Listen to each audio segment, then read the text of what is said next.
Chief Minister Conrad K. Sangma on Friday visited the newly created tourism amenities at Daribok at the foothills of Nokre Biosphere Reserve in Garo Hills. The newly created viewing deck of Daribok and the approach road from Oragitok to Daribok has led to an increase in tourist footfall. Considering the large footfall of tourists in the biosensitive area of Nokre, the Chief Minister has asked the departments to work in collaboration and come up with measures to ensure that the area is free from waste, plastic and overcrowding. He also inspected the ongoing construction of the tourist log houses at Daribok.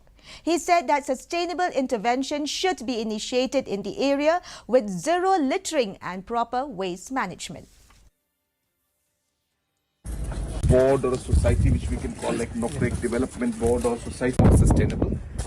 What do we do to ensure that we allow the people to have eco-tourism project that was started a few years back out here, which included the construction of roads to this location and have a viewing deck and also have accommodation like dormitory and camping site, as well as some cottages.